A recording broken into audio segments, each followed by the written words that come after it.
the Columbian is pleased to welcome the challengers for representative from Washington's 3rd Congressional District. I'm Greg Jane, the editorial page editor here. I believe you met the other editorial board members. Also, reporter Katie Sword will be sitting in on this. She won't be asking questions here, but might want to speak with you later. Let's see, a couple of other things. We are videotaping this and recording it. We will post it unedited on our website for the benefit of our readers. So if you could, try to remember to speak up and speak clearly, if at all possible. And just a point of information, we did not invite Incumbent Jaime Herrera Beutler to this forum because we wanted to get to meet you guys and give you more of an opportunity to share your message. And then following the primary, we will have an interview with the final 2 candidates, which might not include Jaime. Let's see, I think that's it. Oh, and with so many candidates, I apologize in advance if I have to cut you off to keep things moving. But we have a lot of people and a lot of topics to get to, and so we'll try to do that. We'll start with introductions. Please take 1 to 2 minutes to introduce yourselves and explain why you are running for this office. And we'll start at this end of the table. Well, I'm Dorothy Gasque, and I'm a combat veteran. I served in Iraq. I served as the only woman in an otherwise all-male combat unit 8 years before women were allowed to start serving in combat roles. I'm running because we've been at war for my son's entire life. He's a high school senior, and I don't think war should last a generation. I think it's time for us to start having a conversation about these endless wars. And on top of that, I grew up hearing we'd be the first generation worse off than our parents. And now my son is about to graduate from high school, and he's facing even fewer opportunities. So 20 years have passed, and nobody's really addressed these issues. So I just want an opportunity to get in there and start having a conversation about how we really fix our economic problems. Great, thank you. Earl? Yeah, my name's Earl Bowerman. I live in Camas. I'm a Republican, one of 3 Republicans in this race. I decided 2 years ago that I was going to run when the incumbent Jaime decided that she would not support Trump. And she had said all along that she would support the Republican incumbent, the Republican nominee, and she did not. And there was not a Republican on the ballot during that race. I am in favor of small government. I'm in favor of low taxes. I'm in favor of less government spending. I'm in favor of a strong national border. And I'm in favor of supporting the military. And I also believe in supporting the police. So I'm a conservative. And I have conservative values, and I think we've gotten away from some of our traditional values. I read regularly where there are demonstrations against the police. I think that's wrong. And also there's attacks on the Second Amendment. I think that is unconstitutional for people to do that because we have to follow the Constitution. That's our legal document for government, and that's our guideline. So I'm basically in favor of traditional values. I believe that the Constitution was written and is to be interpreted as originally intended, and is not to be adjusted for modern day society. And I am somewhat concerned about Republicans voting for a $1.7 trillion spending bill. I am concerned about spending $80 billion on the Department of Education, and the performance of students have gone down. I'm concerned about an $830 billion farm bill, which is not a farm bill at all. It's misnamed. 70% is for things other than the farm. And I believe in private enterprise. I'm not sure we should support or subsidize tobacco, and then the government spend money telling you not to smoke. That makes no sense to me. So I'm for fiscal prudence and taking a look at budgets that make sense. And I believe that you have a set of principles which you don't violate when you're voting on the budget. For example, this $1.7 trillion omnibus bill? And Earl, I need to cut you off, but we'll ask about that later. Oh, I was waiting for you to cut me off. We'll get into Wait. more specifics later. Martin? Hi, I'm Martin Hatch, and I'm running because, especially in the nation as it is right now, we need some backbone, we need some serious backbone. I am the world's only ever simultaneously licensed doctor, lawyer, engineer, and accountant, and I have 3 doctorates, and I have started several highly successful businesses in this area in the last 40 years since I lived here. In fact, the Columbia newspapers had a couple articles about my successful businesses, and there's just no doubt that I could be the most competent person that this district has ever sent to Washington, D.C. Quick question there, are you licensed as a doctor in Washington? I'm in Missouri. Okay. Okay, David? Well, good morning. My name is David McDevitt, and I'm called to this, of course, because I'm running a second time. I'm an attorney. I have a background in financial planning and financial analysis, and I'm a U.S. Army veteran. And as a consequence, I have the skills and abilities to write and draft laws, to balance congressional budgets, and also to look out for jobs on Main Street. What I'm running for is that our society has had income inequality growing and growing for the last 25 years or so. And as a consequence, more and more low-wage workers and senior citizens on Social Security benefits are being priced out. Their wages or earnings, their income is too low, and the costs for health care and the costs for rent are going up extraordinarily, pricing them out, creating problems with respect to homelessness and creating problems with respect to having to declare bankruptcy. And I want to do something about it. I want to make life better for more people as opposed to fewer. All right, thank you. Michael? Hi, my name is Mike Cortney. I'm a 62-year-old retired electrician. I was very blessed in my life, and I got to do something I enjoyed for a living. I belonged to a good union. Because of that, I was able to retire at 60. Recent events have brought me to a position where I can write a new chapter in my life. So I don't believe that the average guy in Washington will be represented today. And that the only way that blue-collar workers are ever going to be represented in Congress is if they get off their butt and run for Congress. So I'm just here to give a voice to working people. Thank you. And Carol? Good morning, I'm Carolyn Long, and thank you for having us here. I'm running because I think our democracy is at risk. Our political institutions are absolutely broken. Congress is so deeply polarized that they're so busy fighting with one another that nothing actually gets done. And the growing incivility in our public discourse is problematic for democracy because it affects governing, but it also affects our understanding of why it's important to be a participant, which is why so many people are choosing not to participate in the process. I'm also running because I think we need to have a constitutional check on the executive branch. Congress has been ineffective in its ability to do so, where the Republicans are not standing up to the president, and this is a trend that we've seen over time. I'm also running because I'm very concerned about the role of money in politics. That's why I'm not taking any corporate funds, and it's also having a corrosive effect on how we run elections. My motto is putting people over politics, because I think a lot of the policy problems that we face, that I hope we talk about today, are ones that can be solved collaboratively if we don't be beholden to party leadership, and we think about people first, as David says, so that we can address their needs, as Michael said in his opening comments. And I also think that as a constitutional law professor, as a student of political science, I bring a unique set of qualifications to running for office and hitting the ground running once I get there. Great, thank you. And again, thanks to each of you for being here. The Columbian, we solicited questions from leaders prior to this meeting, and while many topics were brought up, the most frequent one was the issue of gun control and gun violence.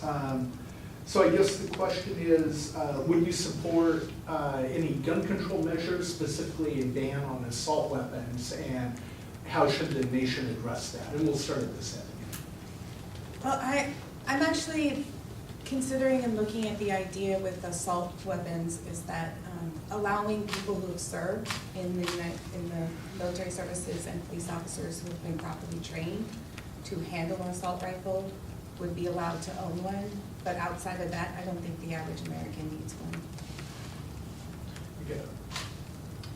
Well, I certainly am not in favor of any additional laws. We have many, many laws on gun control. I'm not in favor of a law that would ban the AR-15. I think there's, what, 15 million in the U.S. or something like that. And I think that we should observe the Second Amendment and leave it alone, leave it as it is. Now, even though for a decade we did have an assault weapon ban, do you think that was problematic? I didn't see that it served any purpose. Martin? There's no amount of police that can force 100 million people to do something they don't want to do. I cannot possibly see what justification there could be for any additional laws as compared to the divisiveness that it would cause. That, like abortion, I'm not going to split the nation in half on something that simply will cause civil war. I would abstain any kind of votes on either of those issues. You know, I'm curious both for Earl and Martin. Do you think that we have a gun violence problem in this country? Just yes or no? I think we have a problem with violent people. Okay, Martin? Earl, that was great. Okay. David, thoughts on gun control measures? I'm an attorney, so I've sworn to uphold the Constitution and also the judicial decisions made by the Supreme Court. The most two recent pertaining to the Second Amendment make gun ownership an individual right. It also makes reasonable regulation allowable. As a consequence, I think it's time that there be federal standards for whatever reasonable regulations we have so that there's parity across all 50 states. I happen to favor banning assault weapons, perhaps with some exceptions. The exception that Dorothy mentions is perhaps reasonable. I think we have to have a conversation about what defines an assault weapon.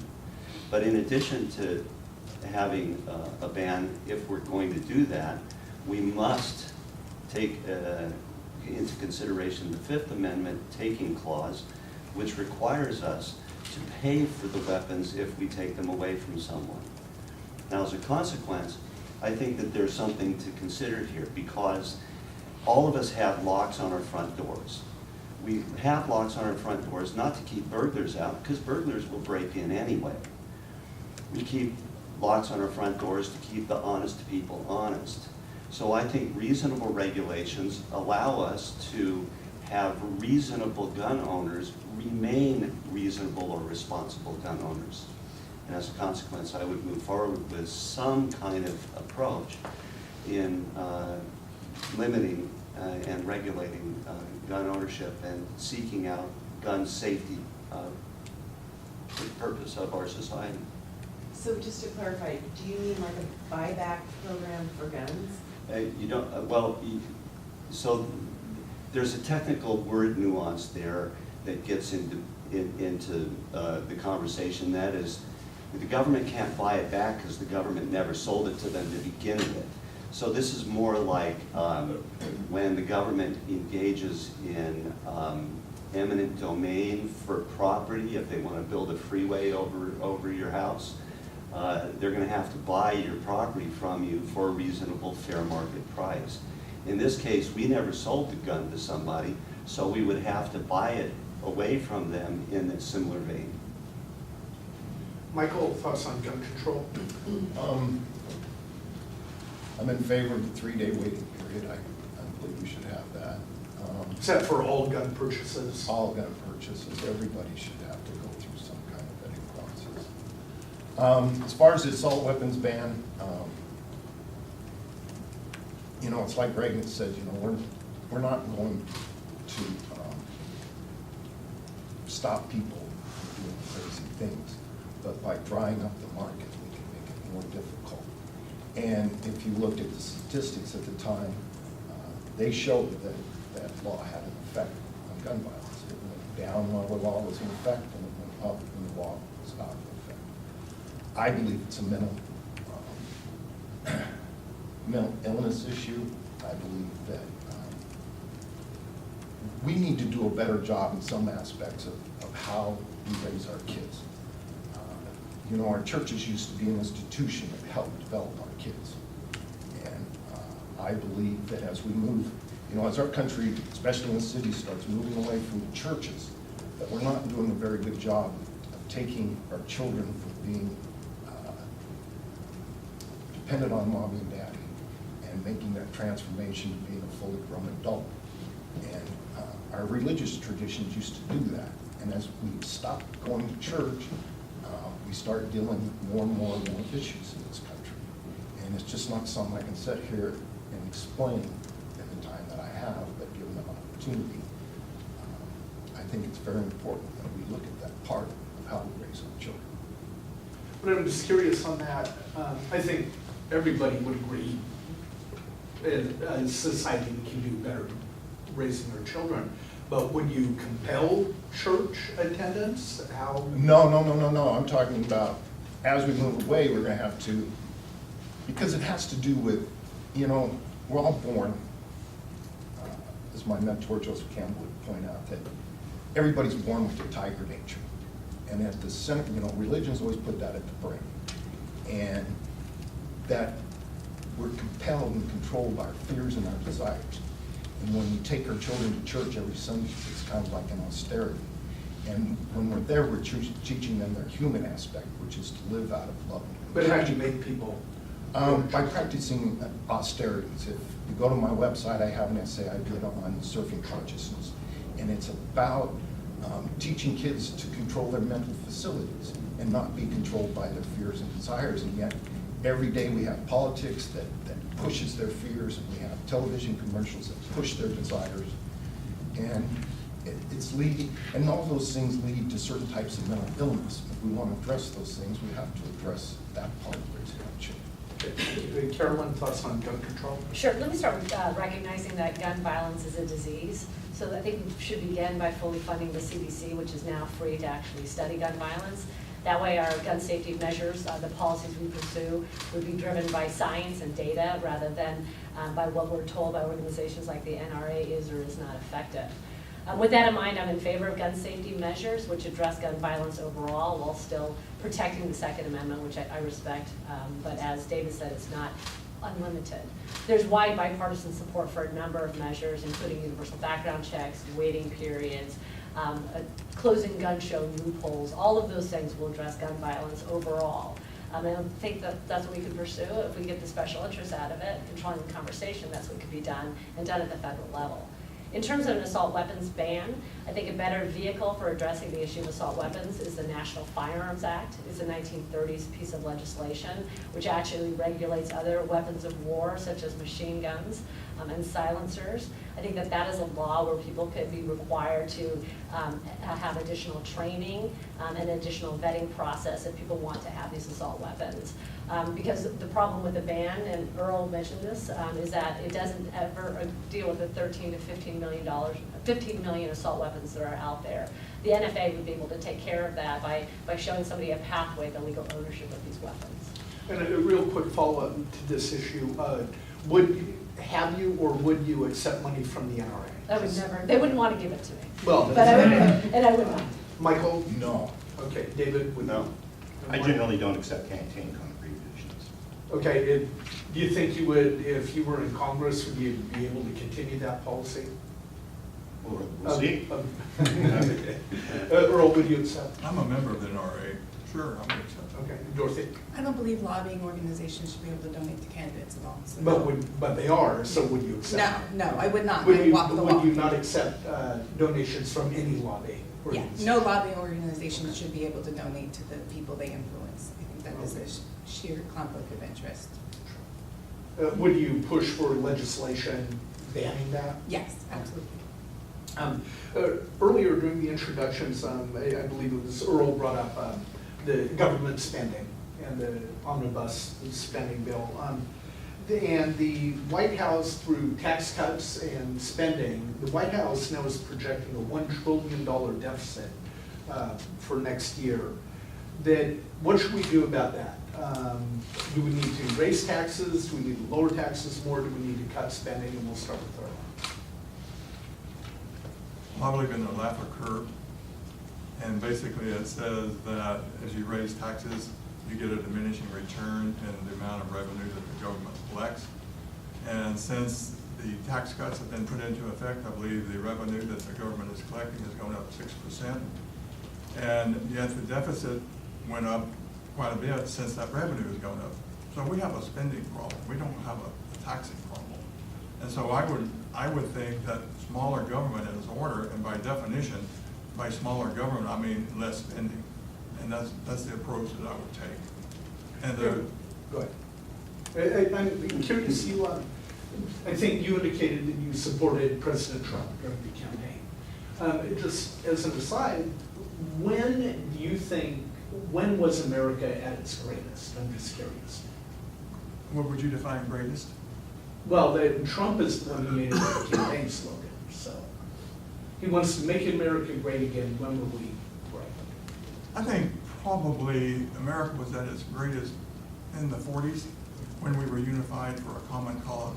We were patriotic, we believed in supporting each other, and we moved forward. It wasn't so much political correctness that it made us divisive, and I think that, the NBC news guy that wrote The Greatest Generation, I think he was right on. Brokaw, yes. Martin, thoughts on deficit? Well, first, let me say I'm a CPA, thought about this a lot, worry about economics a lot. I have a podcast about economics and politics. And first thing I'm going to say is that money is imaginary, and that monetarism, and that's the Milton Friedman camp, believes that if you print more money, you get inflation. But we've had on books $40 trillion since Reagan came into office that we've printed money, and even more than that if you look at all the derivatives. And we don't have any inflation. We have the 2% that the economy is scheduled for. So there's no connection there. You can literally print as much money as you have production equal consumption. So the real question is, can you keep the production greater than the consumption? And if we need to pay for our health care by printing money, we can do just like we did, like Trump did when he printed $1 trillion to give away to the rich. Well, we can print $1 trillion and pay for our health care. We could basically print as much money as we want as long as production is greater than consumption. So that's what you should be watching. You should be watching jobs and unemployment and whether or not you're paying out basic income or how much welfare you're paying rather than workfare. That's where you look. So we can print money and pay for everything. So, David? You know, I think that we have a problem, but the problem isn't exclusively a revenue problem. It's not exclusively a spending problem. To a certain extent, it's a priorities problem. And so when I'm looking at it from the perspective that Robert Reich might look at it. We could do a better job of making sure that taxation was fair and that those people that are at the wealthiest are contributing a larger or progressive share, similar to what was done under the Eisenhower administration. That might help a little bit.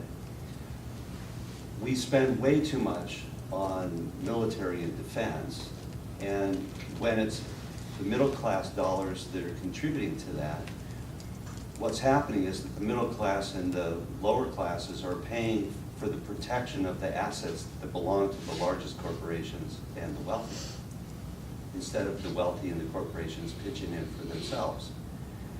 So we've got a priorities problem. Now, if we cut the military expenditures by 50%, which I don't see happening, we could use that set of monies to pay for all of the necessary social programs that we have in place to keep the safety net alive.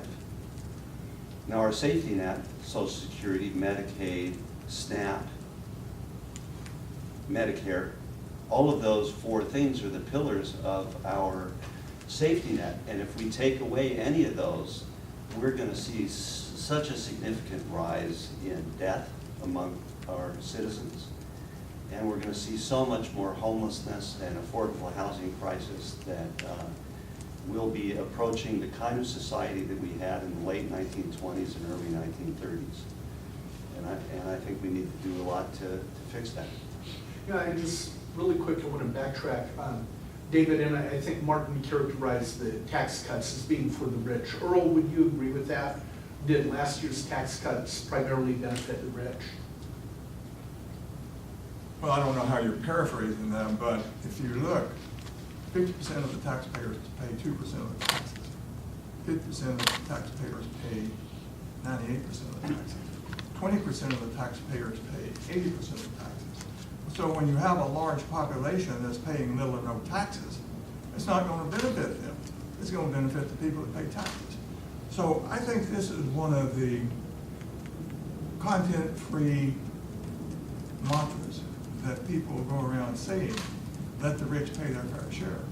What do you think is paying the taxes now? And so I think that when you talk about that, it sounds like it's a good sounding idea that's really bad. Because when you eliminate the rich people, when the Democrats exterminate the rich people, who's going to pay their bills? And so if you look at the tax base. I'm guessing you don't mean literally exterminate. Well, when you take away their money, they no longer exist. So yes, I do mean that. I don't mean life-wise, I mean financially. So I just don't understand this class-oriented tax debate. Okay, thank you. And we'll move on. Michael, thoughts about the deficit? I'm not, economics is not my expertise, but I do look at it a lot. And it's my understanding that what we want to do is we want to keep taxes low on working people. We want to keep taxes low on corporations. But if you look at when we were a great nation, there were times when we were taxing the wealthy as much as 91%, and they were still getting rich. And we were using that money, and we were putting that money into building our infrastructure, we put it into education, we put it into research and development. And the greatest generation took my generation and gave them a beautiful platform to be successful. And now my generation's like that spoiled little brat, got everything he wanted in life, and now he worries about what's owed to him. And we are not making sacrifices for our children. We're bickering, and our politics have gotten so divided by money, and all we're doing is bickering, and we're leaving our children a really crappy future. Carolyn? Sure. So let's start by talking about the tax reform bill that was passed solely through the Congress by Republicans and signed by Trump. Because in order to address the deficit, you have to look at that tax bill, which disproportionately favors corporations and those who are the wealthiest in America, those who have been benefiting for generations, as Michael said, and working class people are left behind. So the first thing I would do is go back to that tax reform bill and then make sure we make tax cuts for those who are lower middle income permanent, which they aren't in the current bill. And the reason why I would do this in response to what Earl said is because they are the engines of the economy, people who are working and reinvesting in the economy. Corporations that disproportionately benefited from the tax bill are paying dividends and stock, they're getting stock buybacks, so they're not really reinvesting in the economy. So if you don't have that happening, I don't see the economic benefit of that particular bill. And the fact that, again, it disproportionately favors the wealthy means that it increases the income inequality that we are suffering from. And I couldn't figure out for the longest time why the Republicans were doing this. And then I realized they were setting up the debate about what to cut, which is at the root of your question, Greg. And I think they're going to go after Social Security and Medicare first. Those are our earned benefit programs that we all paid into, and those have to be protected at any cost. And then they're going to go after the social safety net. I grew up in a working class family. My family was on food stamps. Nobody wants to be a beneficiary of those types of programs. We have to recognize that for many people, that's what they rely on to get by. So I would try to protect those as much as possible from spending cuts. Somebody mentioned because of the military. I think that is a place where we could go in terms of finding savings. In 2008, Congress passed an appropriations bill, I think it was, requiring a full audit with the Department of Defense due in 2018. I'm going to be really interested in what it shows, what we find out. Because if you listen to generals, they've got some very specific thoughts about what things we do need and don't need. And oftentimes we're not listening to them, we're listening to defense contractors. So I'd go there for savings. Thank you. Dorothy, thoughts on deficit? Well, deficit spending in itself isn't horrible for our economy and actually can be beneficial, but it's what we're spending what we're putting on credit cards, which is these endless wars. The biggest deficit spending is because we've been engaged in conflict that is not benefiting the country. It has a poor return on investment. Studies show that we're spending up to $5 trillion at this point if you include some of the costs that will go on permanently, like veterans like myself, who will be a burden on society for the rest of our lives because of our injuries and because of the fact that you're going to have to pay for our care. Those things aren't always included into the cost that we're spending, and just that it's not getting us anywhere. And it's not just that our foreign policy failures in the Middle East, but we have a lot of foreign policy failures, like in Central America. We're seeing the refugee crisis from that. If we invest money in things that have a good return on investment, then we can pay down those deficits, and we can end deficits and pay down the debt from investing in education. Education has the biggest return on investment, and it's one of the areas in which the federal government is failing to invest in. And we can invest in, just as Michael Cortney says, infrastructure also has a really good return on investment. Research and development has a good return on investment. These are better ways to spend our money because this creates tax revenue. Now, if we talk about progressive tax structure, we do hear often on the left a wrong terminology. We say we want the rich to pay their fair share. That's not why progressive tax structures work. We actually don't want them to pay that top tax bracket. We want them to reinvest in America so they don't pay that top tax bracket. That's what that incentive is for, is that they reinvest that money into their companies, they pay their employees better wages, they expand their companies, they do things that actually create more revenue. It's not the money coming from them, it's them reinvesting the money to grow the economy. So I would institute higher tax brackets for that reason, not because I think the rich are going to pay their fair share, or not because I really want them to. I just want to incentivize them instead of sending that money to tax shelters and sending that money overseas. But they're reinvesting here in America, and they are paying living wages. The biggest problem we have right now is that people aren't making enough money. They're not making enough money to spend in our economy. Half of Americans are barely making their needs. Another 75% don't even have $1,000 in savings. That hurts our economy. And that's why we have these huge deficits. We aren't growing, and we're spending our money on things that aren't benefiting us. We need to pull out of the Middle East. We need to create a foreign policy that actually works. We need to do that in Central America, all across the world. We need to be a leader in helping people develop sustainably and do things in a way that is positive. And that's where I stand with deficit spending. Great. I have a question. Yeah. Is the Columbian a C corp? No. It's an S corp? It's an S corp. Can I just interject a question here about the immigration situation? And as you look at what's happened over the last couple of years with regard to the changes in immigration and the move to tighten things up, what's gone right with that, and what's gone wrong with that in your view? And what should be done? I can't think of anything that's gone right in our immigration policy. I have a friend who is a military veteran. He has 2 honorable discharges. He immigrated from Australia via Pakistan. He's originally from Pakistan. And he's been fighting the immigration system for his entire time here, about 20 years. He's been married to an American citizen for 15. And he does everything right. He turns in his paperwork. He pays his fees.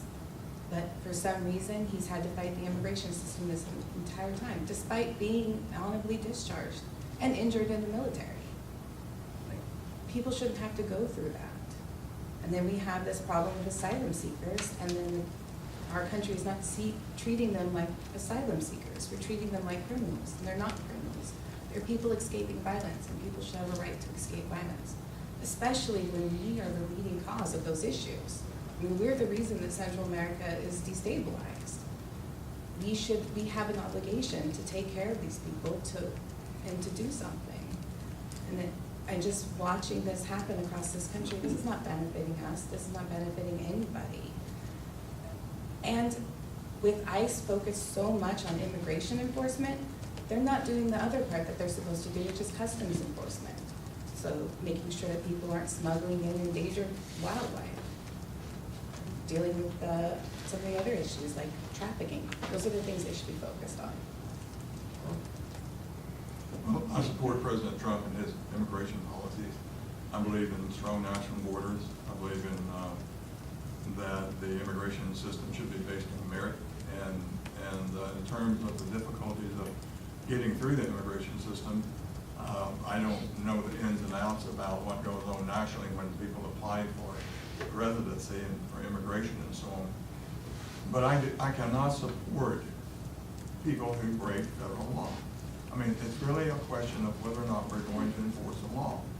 And if we have an open border policy, then we don't have a country. Because by definition, when you have a country, you have borders. And there are restrictions on trade, there are restrictions on immigration, there's restrictions of all kind of movement back and forth across the border. So I totally support ICE, what they're doing. I think that if we did not have ICE, that we would have a huge security problem. And I support what President Trump is doing in general with the immigration. And does that include the separation of families at the border? Well, You support that? The United States has federal laws. And when the federal laws are broken, people are incarcerated. And I have never heard of a move to put children in with people who are in prison. I don't understand that. And so, yes, the children have been separated. And by the way, there was a report that came out that over 50% of the children that are under 5 years of age that come across the border, they're not coming across with parents. They're coming across with human traffickers, and they're coming across with known criminals and so on.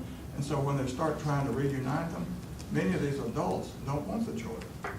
And so this is a serious situation in terms of what to do with these children now. So Earl, can you just tell me where you read that? Because I'd like to follow up on that. I read it. It was an article that was issued by, I believe, by ICE about 3 or 4 days ago in terms of the statistics. And one other thing, I don't understand this outpouring of emotion for these children when this is not new. And right now there's 470,000 children that have been separated from their parents because the parents are incarcerated. These are American citizens. Where is the outpouring of emotion for these kids? So I don't quite understand why we're so concerned about the kids that came across the border and the kids that are U.S. citizens that are also separated from their parents. So, of course, it's emotional, but it's also a matter of enforcing the laws and what's the consequences of breaking the law. Thank you. Martin? Well, first let me say I love immigrants. And that's great because the United States takes in almost 600,000 immigrants legally, and we take in 1 million in 2015. I think it's been 1 million in the last couple of years. Yeah. That's a lot of legal immigrants. Boy, I love legal immigrants. They are the best ever. Exactly. But then I also happen to look at the world news, which apparently a lot of people don't.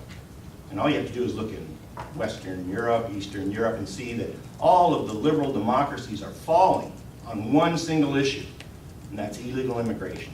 They call them migrants, and yet now we have Italy, 70% right wing. We have France almost taken. We have Merkel's almost gone. We have Bavaria has already said they're not going to listen to Merkel anymore. We have all the Eastern. This is happening not just in Europe. It's happening in Asia, and it's happening in South America. There are people want to keep their cultures. They feel threatened by illegal immigration. They want their state to provide national borders so they can feel secure. And we take in a lot. We take in more immigrants legally than all the other nations in Western Europe. Number two is Russia, for criminy sakes. Now, Russia is the second most legal immigrant nation in the world. There's plenty of immigration. Now, unless we want to have the same thing happen to us that happened to Eastern Europe and is happening in Western Europe and happening all over the world, then we're going to go right-wing too. And I'm a Democrat, and I'd like to prevent that if at all possible. So I think you're a right-wing, I think you're called a Republican. So I would like to maintain border security so that Democrats can stay in power. You guys, Amen. Can I say amen? I'm sure he's a Republican. you guys are funny. Yeah, Earl, you want to claim Martin as a Republican, and Carolyn wants to claim Michael as a Democrat. Immigration is a problem. Every first world country in the world has an immigration issue. The predominant issue, though, is that we do a lousy job of enforcing our visa laws. It's not about people crossing a border illegally or without documentation. It's more about people coming into the country legally with a valid visa and just liking it here and staying, on and on and on. And we've got Americans going over to Australia that do the same thing. So we could do a better job of enforcing our visa laws. That's number one. Number two is that this separation of families down at the southern border is absolutely horrendous. It's a stain on the American history, and it will remain a stain. And 100 years from now, people will be looking back and they'll be comparing it to what we did to the African Americans in the 1700s, separating families and splitting them all up in the process of having slavery, or even to the process in the 1940s when we had such a great nation, Earl, and we took all the Japanese Americans and stuffed them into internment camps. No, we've got a lot of work to do, and we have a great deal of improvement to the process. I do believe that we need to have comprehensive immigration that reform that allows for a pathway for citizenship. I think we need to take asylum requests more seriously. I think if we're going to hold people during the process of having them seeking asylum, we need to give them adequate housing with their families, not separating their children. And I'll just tell you that my nephew was 5 years old when his mother died, but he was separated from his mother when he was born because he was born HIV positive. He grew up with the same foster mother his entire life, and when my sister wanted to take him away and adopt him, instead of allowing him to stay with his foster mother, who coincidentally became his adopted mother, I stood ground and said, absolutely not. He has bonded with his parents. You don't take children away from their parents with whom they've bonded, period. It's not the moral thing to do. We need to step up and behave morally in our country, and I feel pretty strongly about it. Thank you. Michael? I believe we live in a very dangerous world, and that when it comes to our borders, we need to be vetted. We need to know who's coming in and out of this country. But growing up, we always see pictures of America, and that Statue of Liberty has always been a part of the symbol of this country. And I believe in what it says at the bottom of that. I believe we are in some ways a sanctuary country. And Earl mentioned about, when we look at these children that they're breaking the law, but these people that are coming from Central America are seeking asylum. Do it legally, you present yourself at the border, and you say you want to seek asylum, and then the process starts. And we're stealing their children at that point, when they are doing it legally. Our drug war and this country's love for drugs is what's causing these problems in Central America. And we are creating a situation that's forcing these people to come up here. And now our policy is to make them suffer worse so that they don't come back. And it's a wrong policy, and it speaks to the moral decay of this country. It goes back to that thing I'm talking about, fear and desire. Fear of these people, and it makes us react in a bad way, and our desires are creating the situation. And that, you know, it goes back to, you know, we need, you know, like I said, given a lot of time, I could sit here and talk for an hour and finally get you there. But I do have a point, and I hope that people, you know, I put a little thing on my website called Guns, Religion, and Mental Illness. And I think if you read that, you can start to get a feel for why I think this and what I'm trying to argue for. Great, thank you. Carol? Yeah, so in regards to immigration, I think this is just a perfect example of how Congress as a broken institution has been unable to solve the issue. We have a president who demonizes the issue and demonizes undocumented workers. And then now we have a president who has this separation policy that he's using as leverage to try to get a border wall. So I think we have to call it for what it is, which is becoming such a highly political issue, which is putting humans at risk. People who are, as Michael said, fleeing horrors in their own homes, people who are trying to get to the country legally, people who before this showed up to court in order to have their asylum request considered. 99% of them always showed up, and now we're demonizing them, and they're taking the children away in order to pursue this other policy, which is horrifying. This is a human rights issue, and I think many of us recognize that here. But I do think that there is bipartisan support in Congress and then among the public for a number of issues that deal with undocumented workers and deal with some of the issues we have now.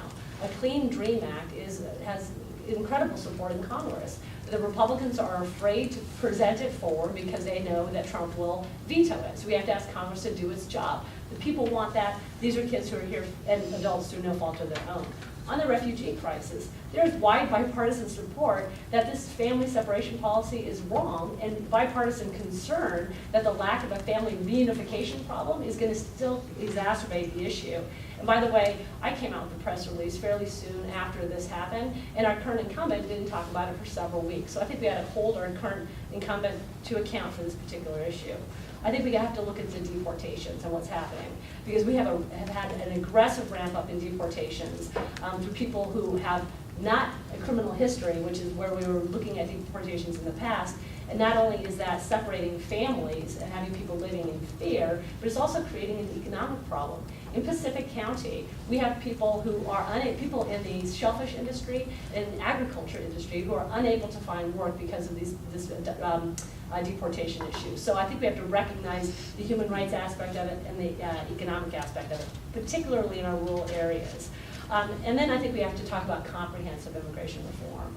And I don't see border security and pathway to citizenship as mutually exclusive. We can look at that broader issue, which is in fact more partisan, but let's not tie it up with where we can get something done immediately. And just two comments from what's been said previously. I completely agree with David that the undocumented worker issue is because of people overstaying their visas, not people creeping across the borders. We have to focus on where the problem is in order to figure out what the policy solution is. And then Martin, we're not Eastern Europe. We're a country of immigrants. And so it's interesting to look at what's happening nationally, globally, and not just nationally. But the reality is we are a country that has had an immigrant background. It's a background of all of our families here. And I think we ought to keep that in mind. We're a relatively young nation. We've embraced immigrants. We have a need for immigrants. And we should try not to pursue policies that are so hostile to human beings. But shouldn't we focus on enforcing the laws that are in place? Yes, of course, including enforcing people overstaying their visas. My concern is that we have somebody in the White House who is demonizing individuals without understanding the policy. And so we, as people who live in fear, then are attracted to that, and we are not talking about the proper policy solutions. That's what I'd like us to do. And would you support a border wall? I think we have border security. I don't think it's a wall. It's too big. Michael, would you? Oh, no, we spend way too much. I mean, it's my understanding a lot of immigrants come into the deserts in Las Vegas via planes, build a wall. They're just going to figure out another way to get here. David, would you support the building of the wall? I think it's an extraordinary waste of funds. Okay, Mark? Yes. You would? Okay. Yes, I would, and in terms of providing a pathway to citizenship for people who are illegal, that's a slap in the face of the people who immigrate to this country who do it legally. And I think that's a shame to do that. And Dorothy, would you support a border wall? No, I would not.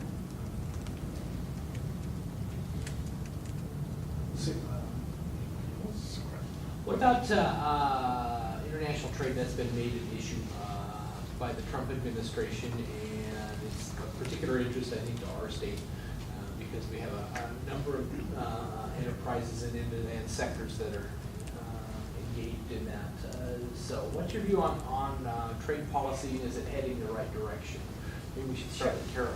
Yeah, we are the most trade-dependent state in the country, and so what President Trump is doing now with the tariffs on aluminum and steel and his love for a trade war is putting us on the brink of economic disaster. We had these types of tariffs, I don't know, a decade ago, and they only lasted a year because of the severe economic impact that it had on our country. And so the fact that we are pursuing this policy, which is going to result in higher prices for goods for Americans, is going to result in the loss of jobs for Americans, shows what an economic threat this is. And I also think it fundamentally shows how President Trump doesn't understand the issue of trade. But Washington State in particular is going to be affected. We're already seeing that certain industries, we heard about Harley-Davidson a couple of weeks ago, moving production of the motorcycles overseas, contributed to the loss of jobs.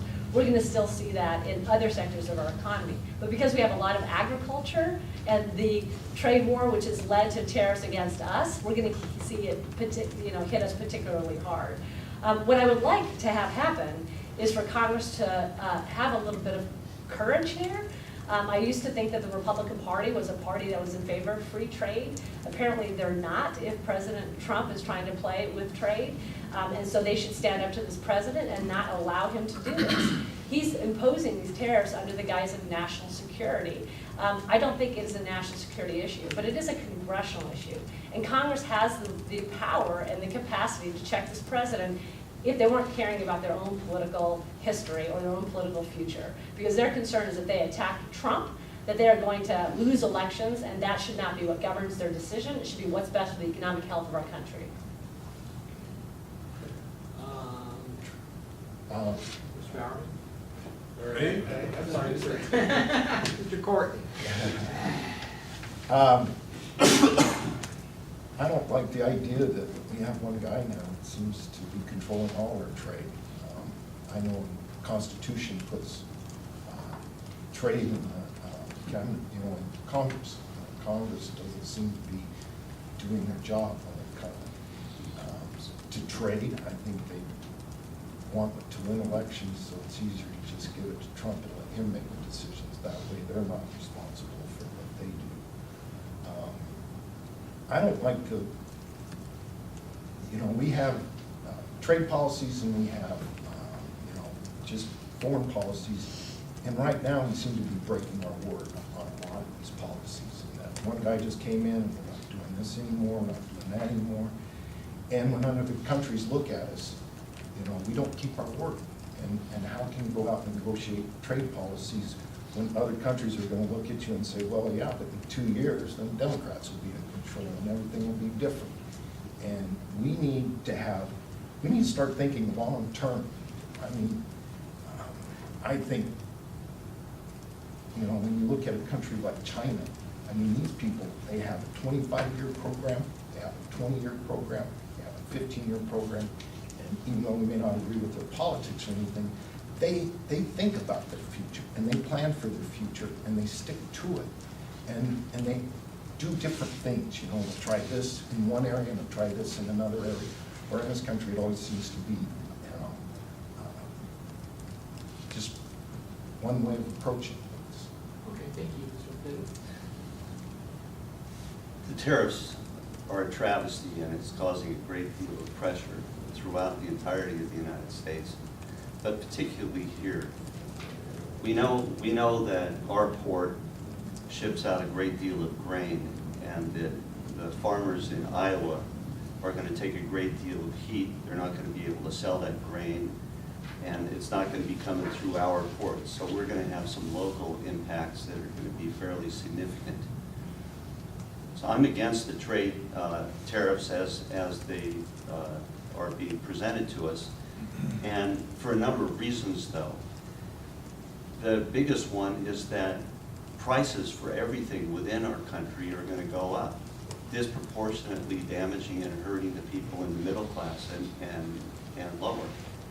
As a consequence, we're going to have a great deal of damage created by them that may not be recoverable.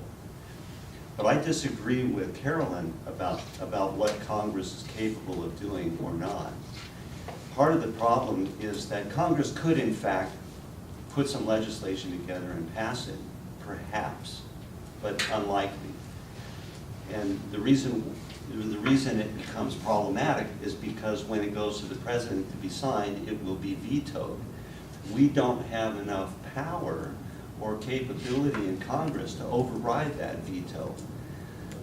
As a consequence, we have other challenges that we have to address. Mr. Hash? All right. I love talking about this one. So we're talking about a trade war. Yeah, we've had a trade war for like over a decade. Here's what a trade war is. A trade war is when between $600 billion and $1 trillion a year we owe because they send us goods, but they don't buy goods from us. And then what do they do with that $1 trillion that the world gets that's American money? Well, they buy treasuries with it. And who pays off the treasuries? The taxpayer does. The taxpayer pays off the treasuries. So that free trade is the most expensive trade on the planet. In fact, a handful of very rich people, the importer-exporters, are getting the advantage of having this free trade, and everybody else who pays taxes basically is transferring the money over to them. So the new policies are improving this problem? What the new policies are, I'm not going to defend Trump, but I will say this. The guy knows how to be in an adversarial relationship. So he does aluminum and steel. I mean, aluminum and steel, those are actually something you might want to keep made in this country. Not all these other products. But what he is trying to do is he's trying to force balanced trade. He's looking at these nations like Germany, who charges right now 25% on our automobiles, right now, and nobody says anything. And we look at China with $300 billion that they owe us, or we owe them, and he needs to stop that. Here's the key, here's the magic word, balanced trade, balanced trade. So whatever he's doing to force those people to start buying American products, and if that means tariffs, if that's the only weapon he has, then that's what he needs to do. Mr. Bradley? No, I'm strongly in favor of American jobs, and that's what tariffs are all about. With China, we have, I think, a $305 billion deficit, and trading deficit. That's about 3 million jobs, 3.5 million jobs. I drive a German car. It comes in with a 10% tariff. You send an American car to Germany, it's a 30% tariff. And so what Trump has said is, I'm willing to give away, I'm willing to go to zero tariffs if the other countries will, but they won't do that. In agriculture, there's a huge imbalance in tariffs. For example, Japan. We ship things to Japan with very high tariffs, and then when they ship stuff over here, like cars, they send car parts, and then we assemble them here in order to avoid the tariffs. If they sent entire cars, then they would have much higher tariffs. So we have a huge trade imbalance with Japan. So I think we should have tariffs that match the countries that export to us, that are equal to the tariffs that that are put on us. And that would give us a fair balance of trade. And as Trump has said, let's have zero tariffs with everybody. But the other countries are not willing to do that. So, Now, wouldn't the Trans-Pacific Partnership have dealt with a lot of that and removed a lot of tariffs between the No. Pacific Rim countries? no, it is almost impossible to export a number of things to China, yet China comes in. China wasn't involved in that, in the TPP. But China is one of our big trading partners, and this is where the economic impact is. And the trade deficit this last quarter was something like $300 billion or something like that. That's money that Hatch is talking about. And we're draining our economy, and that means jobs that were lost here in America. So I support Trump and the American worker, and that's what he's about. Yeah, when you say jobs that are lost, but unemployment's at historic low levels, where are the workers going to come from to fill these jobs? Yeah, but look at the wages of some of these people. Well, I'm talking about steel, for example, and I think it was in Birmingham. They just started up a steel plant that had been vacant for a long time. right here in our own 3rd Congressional District up in Longview, there's a paper company that started up an additional segment, additional block in the factory because of the increase in tariffs on paper. So, and they hired 400 people, by the way, when they started up that extra block. So I'm definitely in favor of trading tariffs that match whatever the country that we're importing to and that we're exporting to. And I think that's balance of trade. Thank you, Dorothy. Well, these tariffs are going to kill jobs, and it's going to devastate our economy. And we've already touched on the fact that we're a big like our ports handle grains, they handle soybeans. There's going to be a tariff on apples. All of these things are going to have a big effect on our economy. But we need to look at the root cause of why we have a trade deficit and what the real problem is we've been killing the consumer class in the United States for 40 years. And when we do that, Americans can't afford to buy American, and they haven't been for a while. People are more and more, they're seeking out cheaper goods because that's what they can afford. We need to look at this holistically. If we want to fix our economy, one, we need to stop allowing our trade policy to be negotiated by multinational corporations and not have labor and environmental standards considered in that trade policy. But another thing that we haven't been doing is enforcing antitrust laws in the United States. We've allowed giant corporate conglomerates to grow, and when that happens, innovation lowers. We stop innovating in the United States, and when we stop innovating, we stop creating products the rest of the world wants to buy. And that's a lot of what leads to these trade deficits. So it's more than just the tariffs, it's more than just our trade policy, it's generally how we handle the economy in the United States. And it's time that we have an economy that looks with perspective from the people and not from the shareholders, the corporations. You know, stock market might be up and unemployment might be low, but is real unemployment low? And how many people aren't in the workforce anymore? I mean, workforce participation is at an all-time low. In my campaign, up until this last quarter, I don't know what it is this last quarter because we haven't really been able to delve into the numbers yet, but the #1 employer of the people who support my campaign are Lyft drivers. They're in the gig economy, and this isn't going to be a good way for us to go forward. This is why we see these trade deficits. It's so much more than trade policy. It's about how we handle the economy and how much work people have and what people are getting paid. If we can't buy things that are American-made, we're not going to be able to, no matter how many tariffs you put on it. People are just going to stop buying things altogether. Real quick, one-off question for two of you. Carolyn, give me something that you have agreed with President Trump on. That's good. If I agreed with Trump. I'm sure there's something there. I would say that there are parts of the tax bill that actually benefit small businesses that I agree with, so I would look at types of things in legislation that's passed. I haven't agreed with him on foreign policy. I do agree with him on needing to have conversations with world leaders, but I don't like how he's going about it. So sometimes I agree with the premise of what he's doing, but that he's the wrong person to carry it out. Okay, and that's good, thanks. Yeah. I just, Earl, give me something you disagree with the president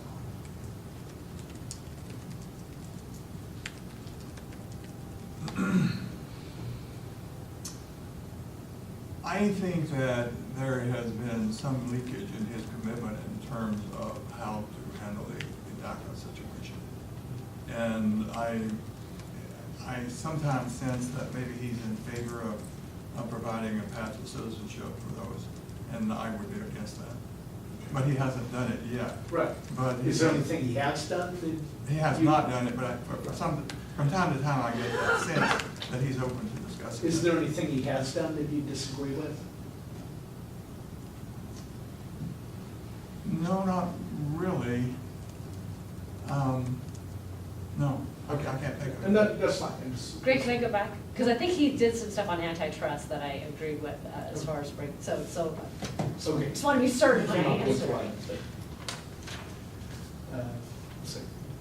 So I'll just barge in here with another question. Yeah, please do. So what role should the 3rd Congressional District representative play in regional transportation issues, and what would be your top policies? So let's start in the middle with Mr. McDevitt. Can we add tolls to that too?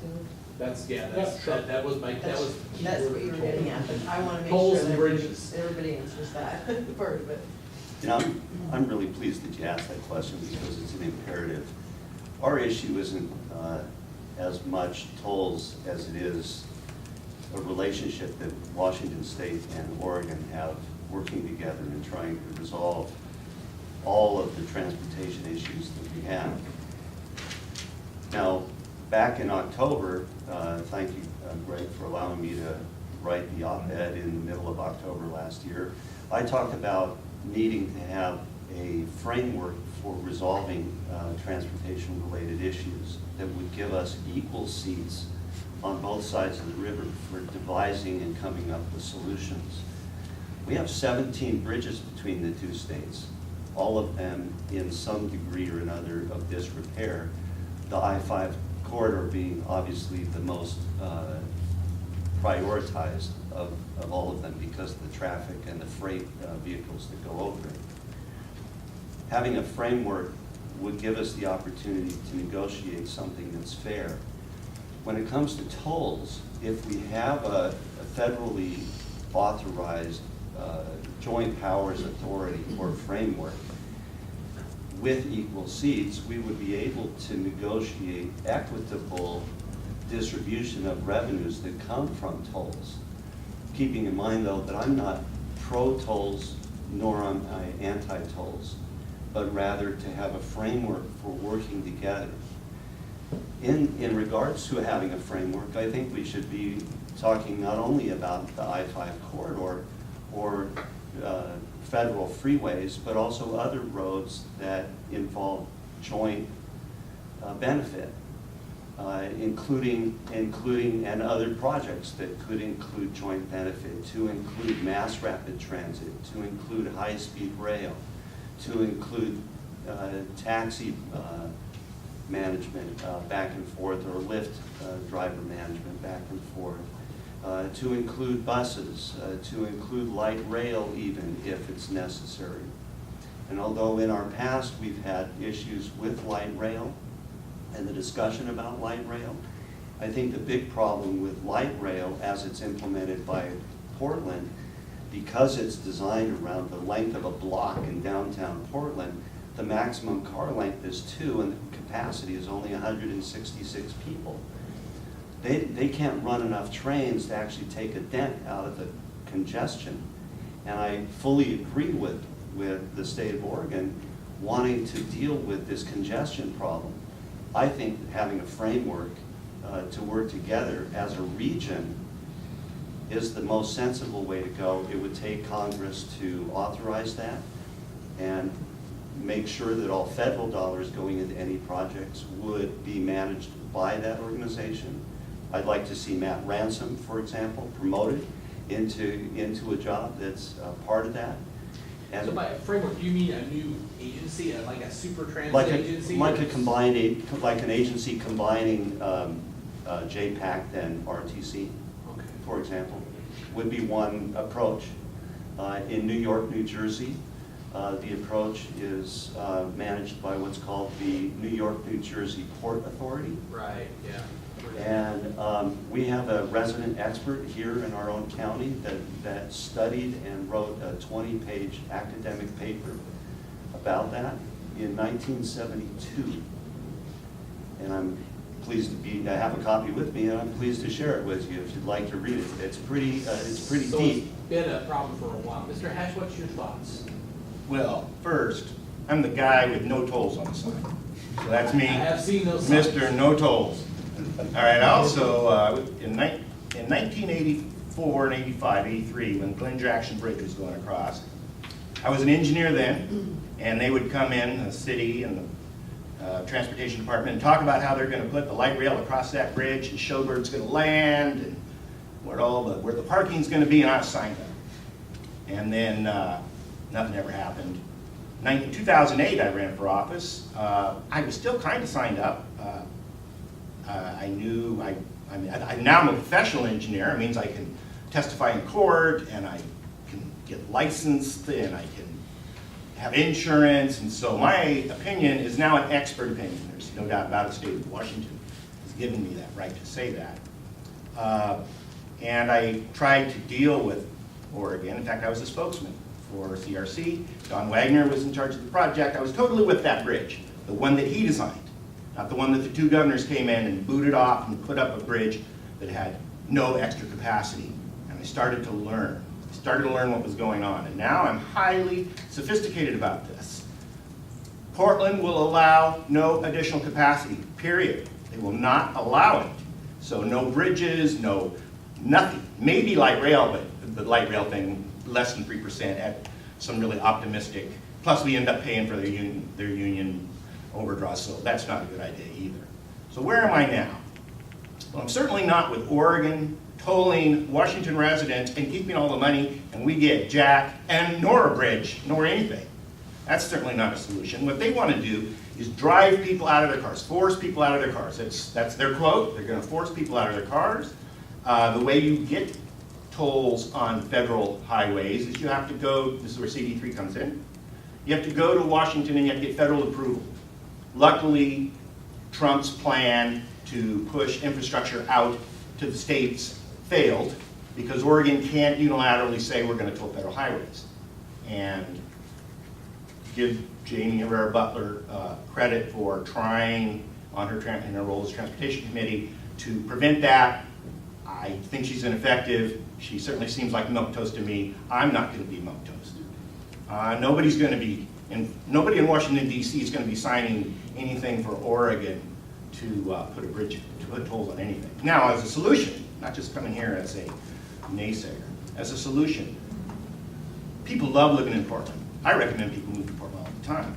Portland is a great city. They want their city to be like it is, which is no more capacity. They signed up for driverless vehicles. They were part of the national, where they could get a grant. They didn't win, but they were a finalist for driverless vehicles. I say, carrot and stick. If Oregon works with me, I will help them get federal money to turn that corridor into a driverless vehicle corridor. So that Vancouver and Portland use driverless vehicles. We could use the same capacity that currently exists, except upgrade it to driverless vehicles. This is something Portland's already interested in. So you're saying keep our current bridge and make it driverless vehicles and or encourage Vancouver and Clark County residents to move to Portland? I like Portland, but I'm over here on this You're side. going to encourage people to move to Portland.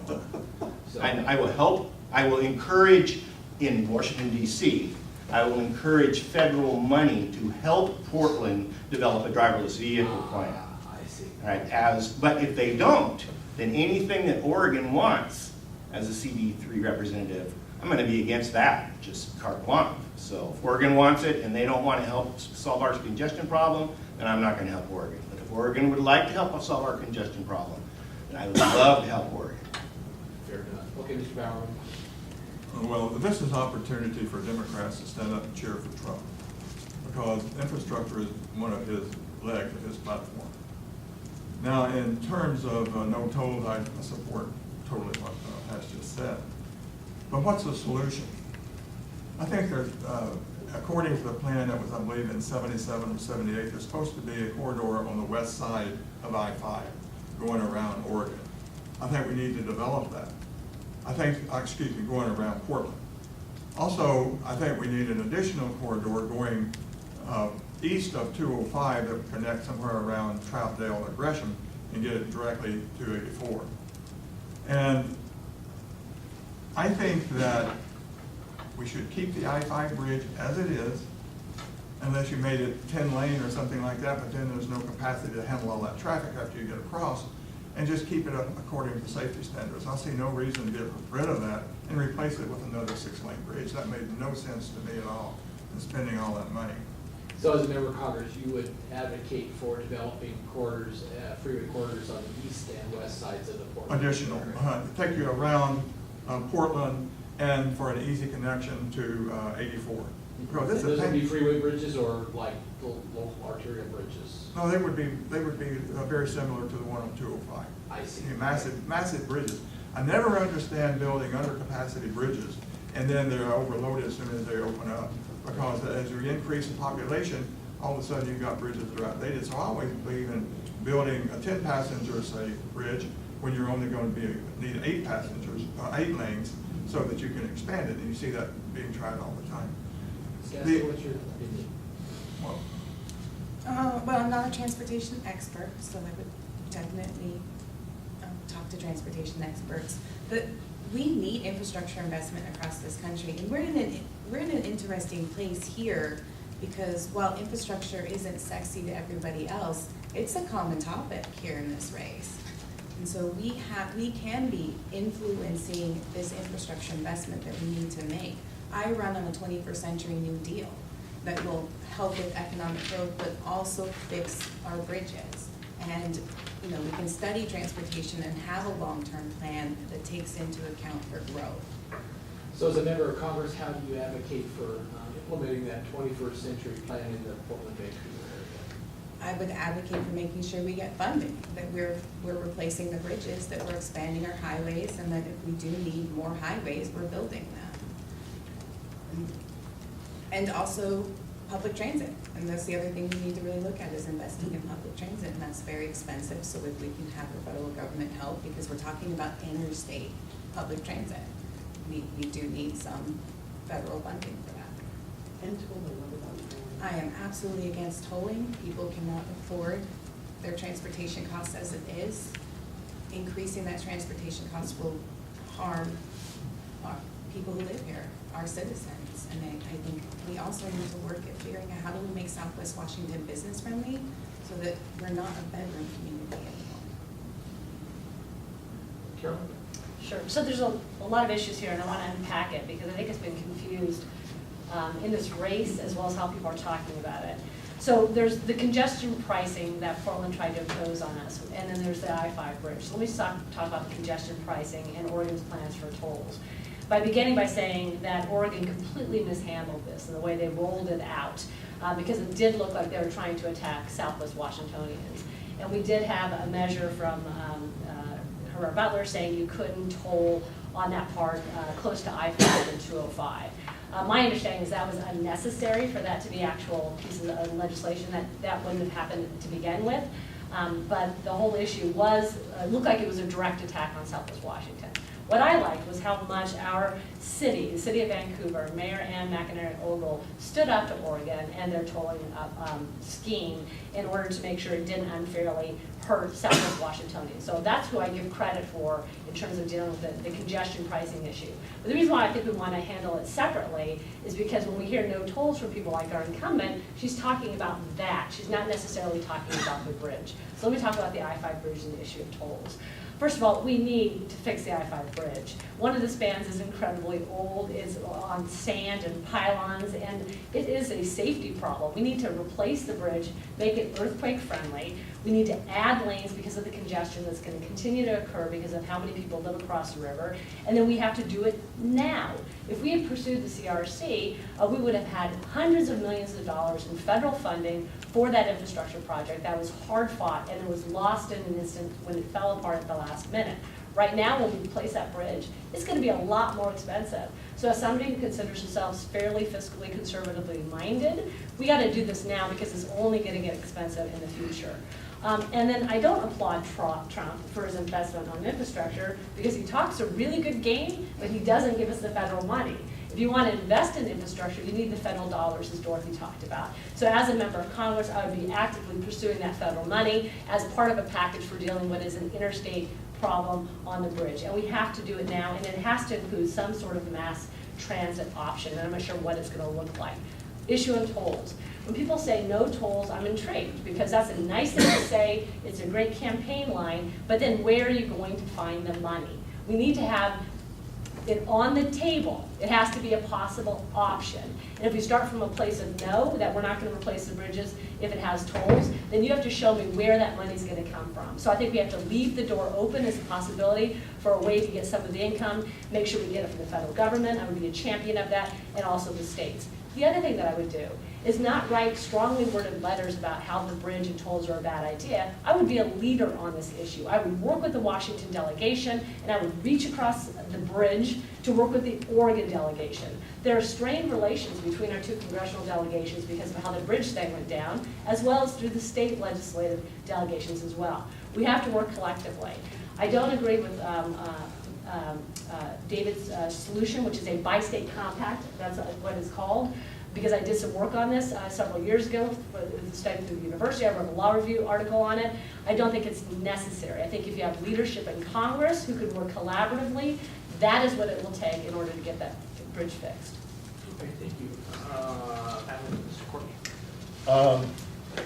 You know, I worked in Portland for 25 years, and I crossed that bridge every day, and I cannot begin to tell you how much time I wasted sitting on the side of the bridge. Me too. You know, having worked there, I can tell you I've given the state of Oregon a lot of my money. I mean, not only do I pay sales tax here, but I worked over there, I had to pay state income tax. And then, because my wife worked over here, we managed to say, well, you know, we're gonna tax you on full income because she was my wife. Well, that got included into it because she didn't make it in Oregon, and that got chopped off of it. So then I even paid more taxes in that way. And I wish I could give the right forefather credit, but he said that taxation without representation is tyranny. And that's, to me, why this is coming down, because I don't have a voice over there, and they're making decisions for me. And I'm just another pocket that they can reach into. You know, to offer a solution, you know, I don't know why we can't get them to start taking Washington taxes. If you look at what's happening on the internet, you know, the whole thing about states is getting their taxes. And I would say if they'd start collecting taxes over there, Washington taxes for what's being spent over there by Washington residents, then we can take some of that money and give it to them to improve the bridge. When I sit here in the evening, you know, it seems to me a good bridge benefits everybody, because if it's 2 o'clock in the afternoon and I need to go to Oregon for something I can't get over here, I'm not going over there because of the traffic. It just seems to me, as far as commerce and giving people back their time, it's just in our best interest for both sides to get these bridges and improve our communication. Because, I mean, even as if I was a boss in Oregon and I'm sending a guy out and I bid that job for an hour and he has to sit 45 minutes in traffic because of something that happened, that costs, you know, to me, that's an incredible cost on businesses. You know, and I said earlier, you know, nobody ever wants to make any sacrifices, and everybody's always talking about what's owed them, and, you know, nothing's getting done. And when we talk about infrastructure, you know, climate change is in the future. Everybody doesn't want to deal with it now because they keep thinking it's in the future. But if we look at places in Florida that are already underwater, and if you look at some of the analysis that says that by 2050, the ocean could rise as much as 13 inches, and by 2100, if it rises 3 feet, places like Long Beach will disappear. And those people are going to be moving to areas that are not prepared for the new populations. And we need to start thinking about how climate change is going to be affecting our communities in the future. And if we're going to have people migrating to these cities, they need to be prepared for them. And these things are happening now, and we need to start thinking about them now. What about tolls? I didn't quite understand whether you were in favor of tolls. No, I'm not in favor of tolls. Like I said, I think we should get them to start, you know, a lot of Washington people go over there to save money on taxes. So have Oregon merchants collect Washington sales taxes on Washington residents.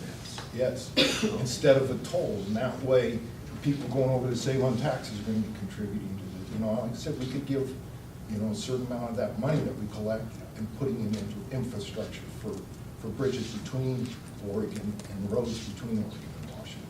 Does that make sense? Thank you, yes, I think it does. Okay, real quick, if you were not in this race, and we'll include Jaime Herrera Beutler in this, so this race, and you aren't in it, who would you vote for, including in Jamie's a candidate? Carolyn? This is such a tough issue for me because until Michael becomes the Democrat that I think he is, I want to say Michael Cortney. I would support whatever Democrat emerges. But who would you vote Oh, for? of them. Yes. That's a really good question. Oh, well, thank you. It's our Lou Brancasio Memorial question. That is a I like to fantastic ask. one. Probably David McDevitt, yeah. Okay. Michael, who would you vote for? And again, we're including Jamie. I've made so many friends. You can still like somebody, it doesn't mean you have to vote for them. I mean, when I got into this, I had these visions. I was gonna go out, I was gonna talk to people, I was gonna be a people's representative.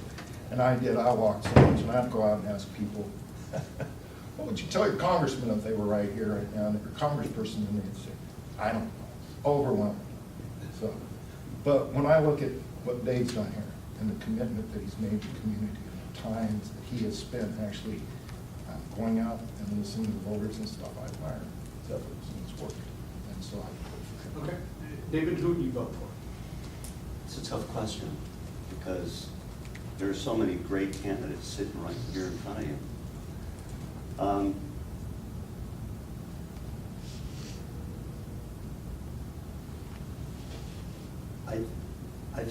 I think I'd give the nod to Carolyn.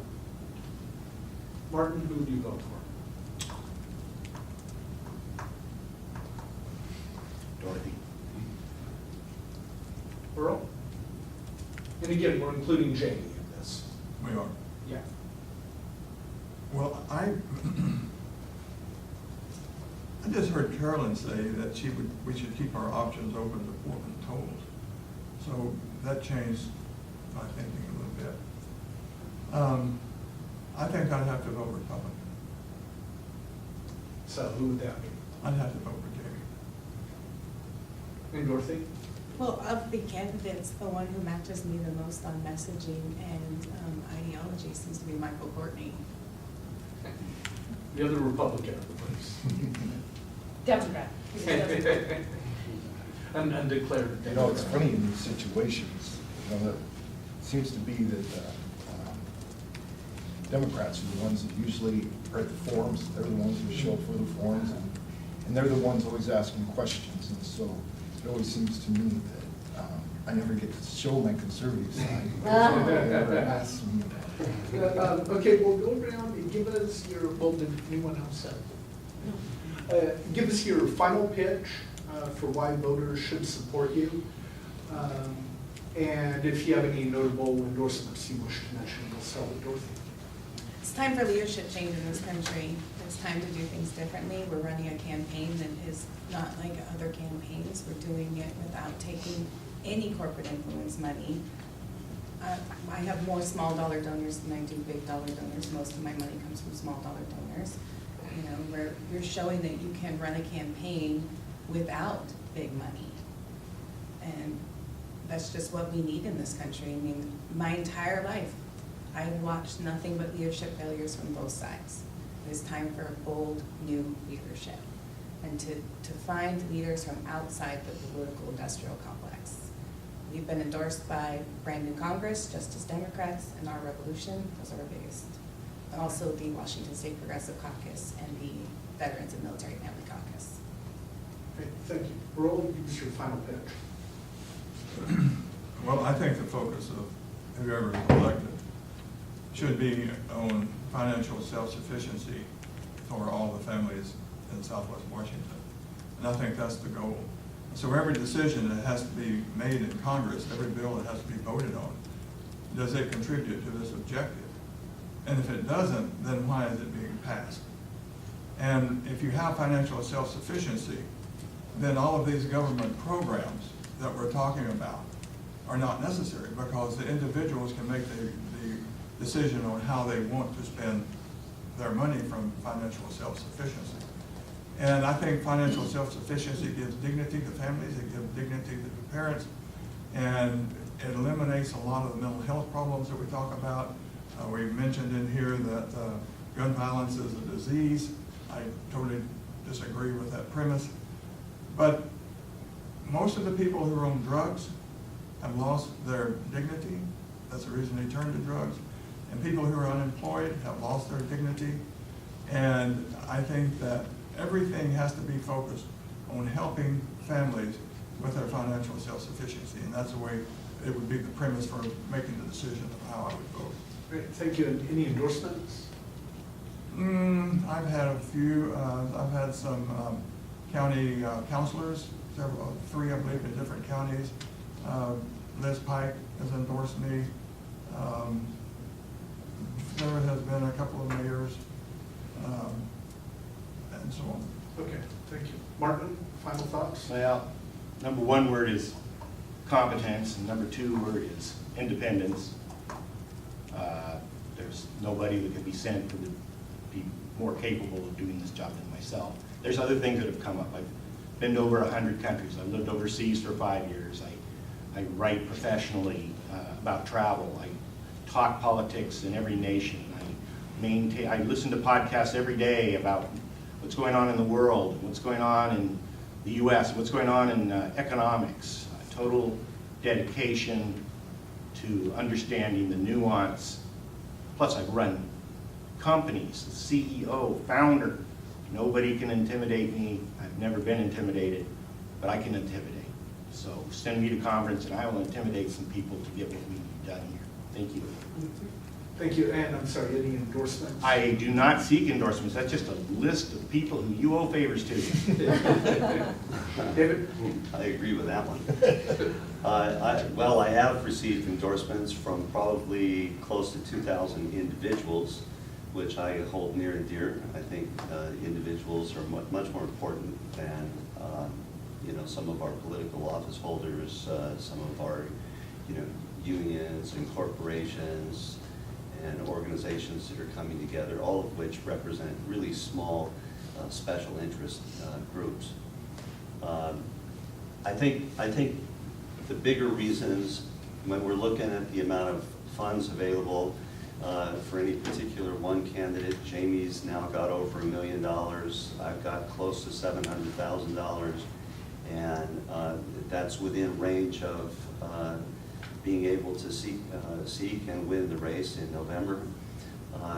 That's one. Number two, because I've run twice now, I think I have a better broad spectrum of name recognition, and I've traveled throughout the entirety of the district multiple times over. I was just asked by one of the reporting agencies out in Klickitat County how many times I've been out there. And I think over the last year I've been out there pretty close to 10 times.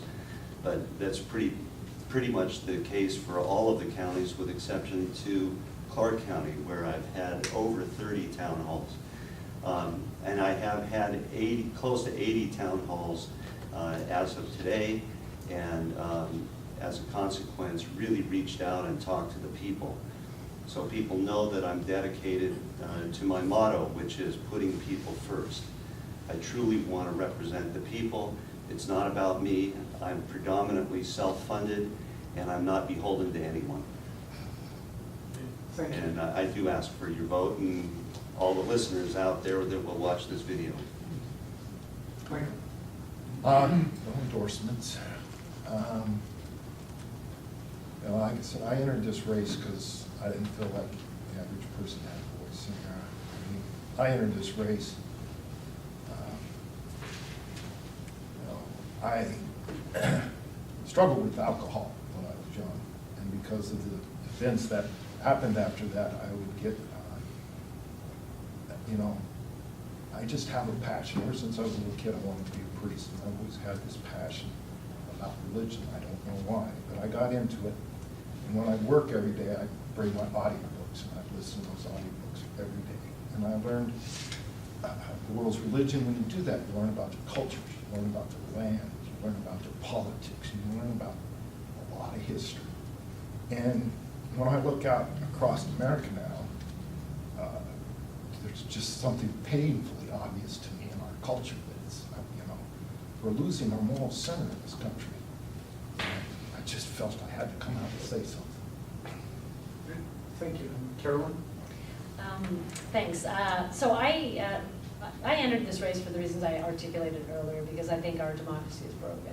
But an important part of that democracy is having representatives who actually serve their constituencies. So I entered this race because I think that the current representative has forgotten about Southwest Washington. And I vow them to be present, accountable, and committed to working for Southwest Washingtonians every single day, as hard as I can. I haven't held as many town halls as David has. I've only held 28, but it's been before 2,100 people in a matter of 7 months that I've been in this campaign. I had 400 people at my kickoff. There's enormous energy in this community for a new representative. I've also been able to be very effective in terms of fundraising, primarily within this district. And that is a reflection not of being beholden to anyone, because I don't take corporate money, but it's a reflection of the energy that people have in this community for a change in who is in elected office. As I mentioned earlier, I have a set of skills developed through my academic background and also in my history of collaboration and civility, for which I've been awarded for, that I could bring to Congress to be an effective member. Because I think we can put, as David said, people first. And I think we can put people over politics, which is my motto. In terms of endorsements, I'm happy to have received a number of endorsements which I sought, and I don't owe them any favors, including former Governor Chris Gregoire, Attorney General Bob Ferguson, the National Women's Political Caucus, 14 labor unions, and those are endorsements I competed for with other Democrats in this room. They include the American Federation of Teachers and LIUNA. That's important to me because I'm a proud supporter of labor. I'm a former journeyman. It's how I paid for college. It's how I got to where I am today. I also have endorsements from, I think, the entire state delegation of Democrats, with the exception of one in the 3rd Congressional District. And I'm very proud of one of my first endorsements, which was former First Citizen from last year, Larry Smith. And the reason why I think those are important is that it shows that people are seeing something in my campaign that shows promise in terms of what I can do to help fix Washington, D.C. and help fix our democracy from what we're facing today. Great, thank you very much. And thanks to all of you for joining us. Thank you.